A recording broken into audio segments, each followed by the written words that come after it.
नमस्कार, market times TV में आपका स्वागत है। मैं हूं सुरेश मनचंदा और आप देख रहे हैं अपनी कमोडिटी। और अपनी कमोडिटी इस समय पर अपनी टीम के साथ में पहुंची है राजस्थान के कोटा जिले में।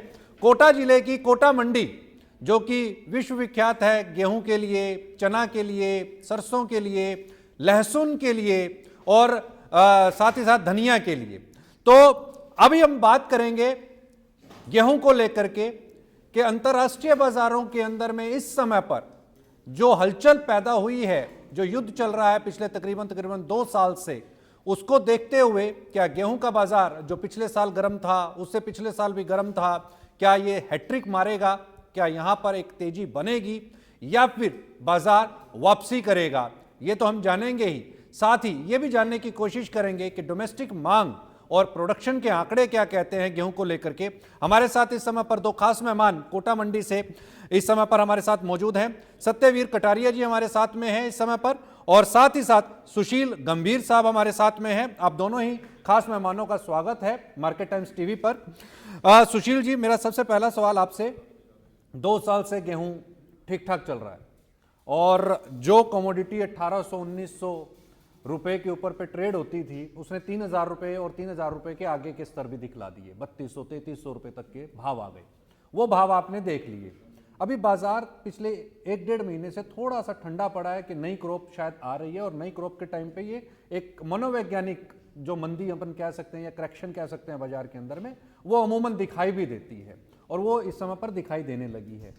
इस बार के प्रोडक्शन के आंकड़े आप लोगों के पास में क्या हैं, क्या कहता है बाजार, और आपका जो एक लंबा तजुर्बा है बाजार का, वो क्या कहता है कि क्या इस बार गेहूं के अंदर तेजी की हैट्रिक लगेगी या बाजार बोल्ड हो जाएगा?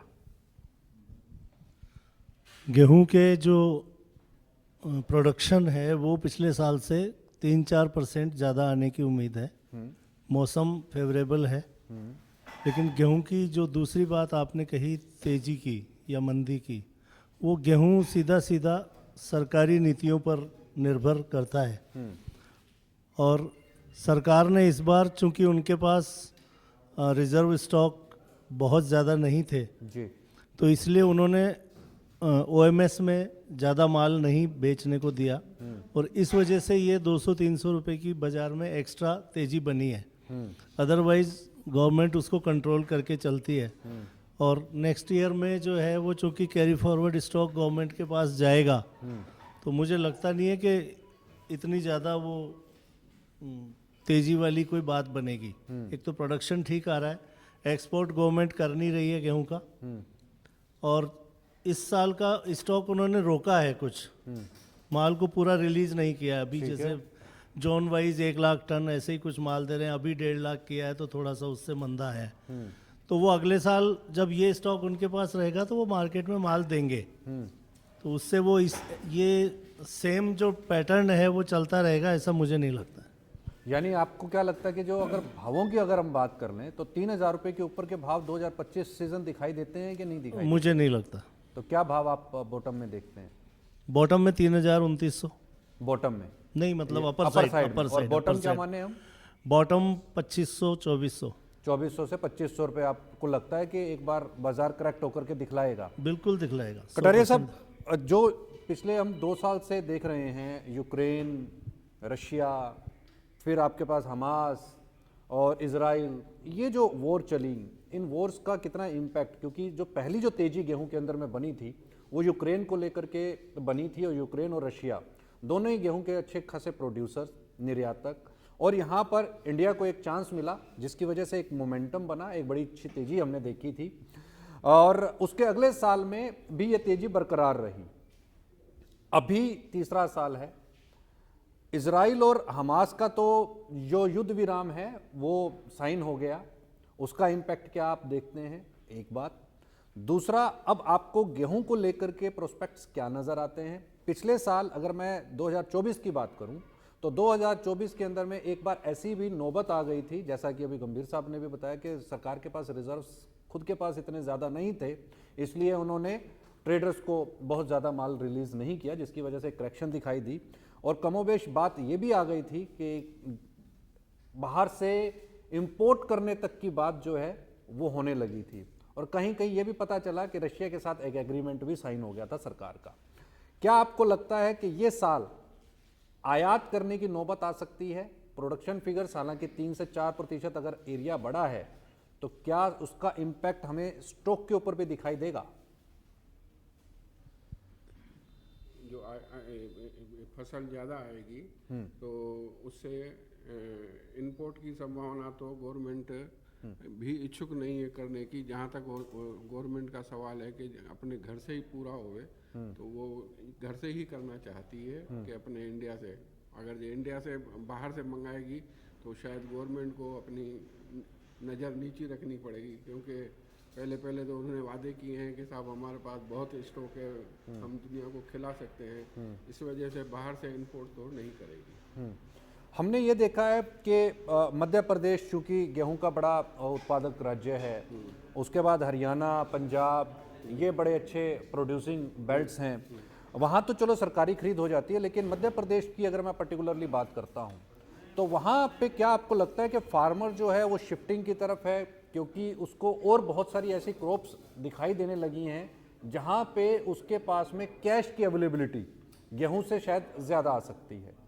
नहीं, गेहूं में अच्छी आएगी फसल। और क्योंकि अब गवर्नमेंट ने राजस्थान में तो 125 रुपये का बोनस किया है, 24 और 2550, और शायद में एमपी गवर्नमेंट भी 125 रुपये बोनस देगी। तो गवर्नमेंट को इस साल भी तो 40 लाख टन करीबन माल तुला था, और इस साल भी अच्छा एमपी में माल तुलेगा। फ्लोर मिल्स को की तरफ से क्या डिमांड इस समय पर गंभीर साहब आप देख रहे हैं? जो बड़ी जो फ्लोर मिल्स हैं वहाँ से किस तरीके की आपको डिमांड जो है वो दिखाई देती है? अभी तो कमजोर है, अभी तो कमजोर है। अभी कमजोर आपको दिखाई जी, दे रही है? जी। क्या नई क्रॉप आने का वो वेट कर रहे हैं? उस समय तो उनको लेना ही प्राइस पड़ेगा। उस समय लेना ही पड़ेगा। लेकिन जो एमपी की आप शिफ्टिंग की बात कर रहे थे, वो वीट से शिफ्टिंग नहीं हुआ है। हाँ, वो शिफ्टिंग अगर हुआ है तो धनिया से शिफ्टिंग हुआ है, मसूर से शिफ्टिंग हुआ है। जैसे तिल कुछ होता था इधर काफ़ी इन एरियाज में, वो बिल्कुल नहीं होता अब आजकल। हाँ, उन चीज़ों से शिफ्टिंग हुआ है। अच्छा। वीट का जो एरिया है वो लगभग, क्योंकि चने के तो बहुत बढ़िया प्राइस मिल रहे थे, चना तो 8,000 रुपये भी छू गया, 8,000 रुपये के ऊपर भी ट्रेड हुआ। तो चने का भी एरिया बढ़ा है ना। चने का एरिया बढ़ा है, तो वो कहीं ना कहीं तो उसका इफेक्ट निकला होगा ना। धनिया वीट से पे नहीं, निकला या वीट पे नहीं, का वीट निकला? पे नहीं है। वीट का तो बढ़ा है, वीट का बढ़ा है, क्योंकि वीट के भी प्राइसेस वीट और चना दोनों बढ़ा है जी। वीट का भी। और क्या ये जो दोनों बेल्ट हैं, मध्य प्रदेश और अगर हम कमोबेश राजस्थान की बात करते हैं, तो ये लहसुन उत्पादक राज्य भी हैं, और मेजरली लहसुन जो है इन्हीं दो स्टेट्स के बीच में काफ़ी अच्छी क्वांटिटी के अंदर में प्रोड्यूस भी होता है। तो क्या ये भी हो सकता है कि गेहूं का जो फार्मर है, क्योंकि लहसुन के अच्छे दाम मिल रहे थे, कि गेहूं का फार्मर वहां पर भी शिफ्ट मारा हो? गेहूं का फार्मर शिफ्ट नहीं मारा, धनिया का फार्मर शिफ्ट मारा है। हाँ। और कोई भी फार्मर 100% लहसुन पे शिफ्ट नहीं होता। हाँ, वो लहसुन क्रॉप ऐसी है कि उसका स्टोरेज बहुत लंबे समय तक पॉसिबल नहीं होता, इसलिए वो अपना 20% 25% जो उसकी ज़मीन है उसी में लहसुन करता है, या उसी में अदर कमोडिटी करता है। ये वीट और चना, सरसों, ये जो चीज़ें हैं ये तो कांस्टेंट चलने वाली चीज़ें हैं, जी।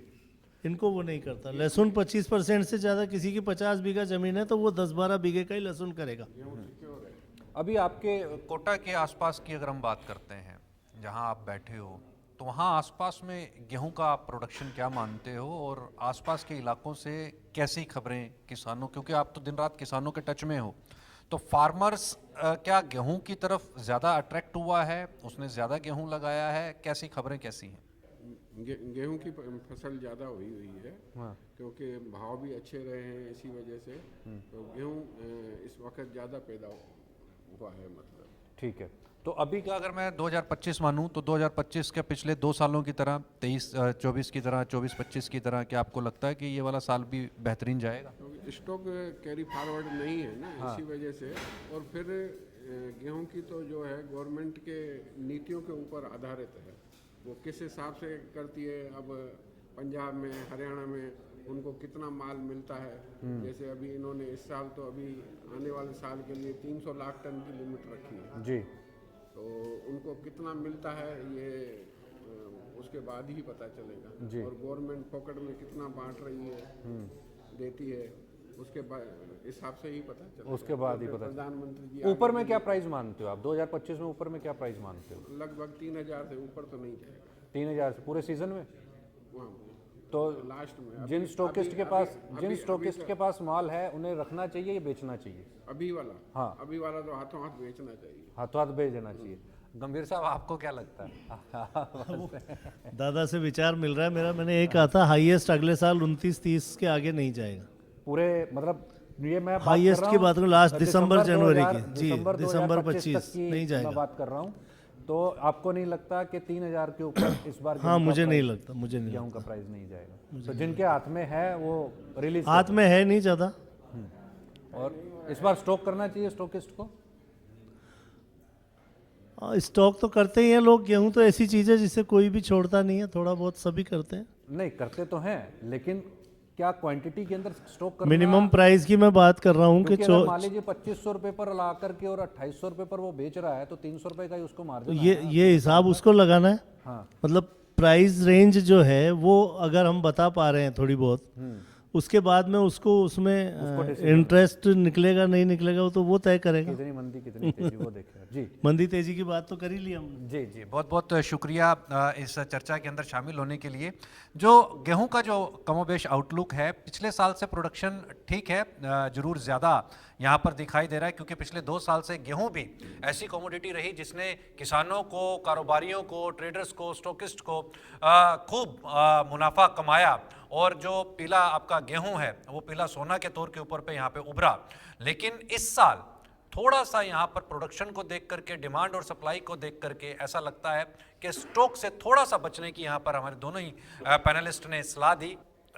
मार्जिन जो यहाँ पर दिखाई देता है, बॉटम प्राइस 2500-2600 और ऊपर में 3000 रुपए के नीचे दिसंबर 2025 तक भाव रह सकते हैं।